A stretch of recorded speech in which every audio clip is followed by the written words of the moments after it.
Bonjour Aurore Artigue, vous avez contribué à créer le collectif national La Force Invisible des aides à domicile.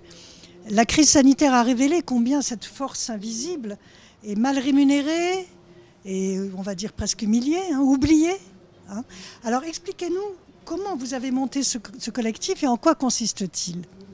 Alors ce collectif il a été créé par une aide à domicile du secteur du privé qui rentrait chez elle suite à une journée compliquée qu'on peut avoir mais qu'on a eu pendant cette pandémie où elle a dû faire face à la détresse humaine, à la détresse de nos bénéficiaires qui se retrouvaient seuls chez eux.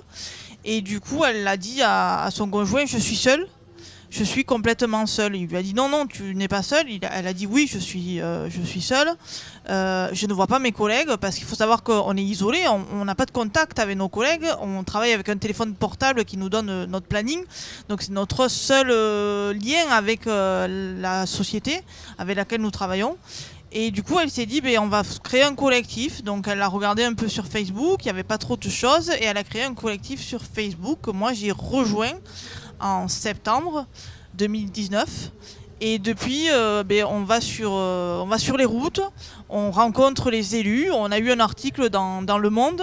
On va à la rencontre d'élus, d'auxiliaires de vie, d'aide à domicile, de citoyens. Et nous, ce qu'on dit souvent à nos collègues, c'est: tu es d'utilité publique et on doit être reconnu et on est capable d'être reconnu. Vous avez obtenu des résultats pour le moment? Alors, on a obtenu des rendez-vous politiques avec des députés. Alors, beaucoup de gauche, on va pas se mentir, bien sûr. Des élus communistes qui nous soutiennent. Monsieur Voitrin, qui était ancien sénateur aussi, qui nous suit.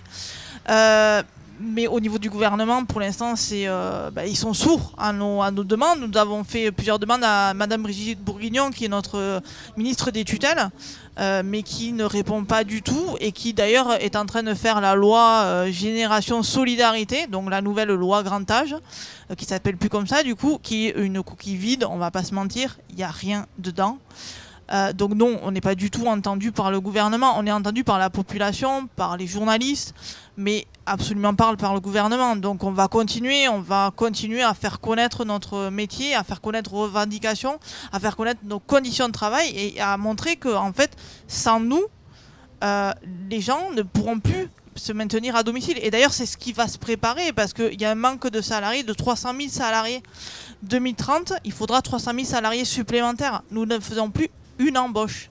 Aurore Artigue, c'est la première fois que les aides à domicile s'organisent comme ça en collectif? Ah oui, c'est quelque chose d'unique. C'est vraiment l'aide à domicile, c'est un métier tellement isolé et puis avec des personnels précaires, souvent des femmes seules avec enfants qui ont peur du coup de perdre leur travail, même si elles sont dans la précarité, elles ont peur. Donc oui, c'est quelque chose d'unique et moi je sais que ce que je me suis rendu compte à chaque fois que j'ai eu une aide à domicile au téléphone, parce que j'en ai eu beaucoup dans toute la France, c'est ce mot-là, enfin, je suis pas seule.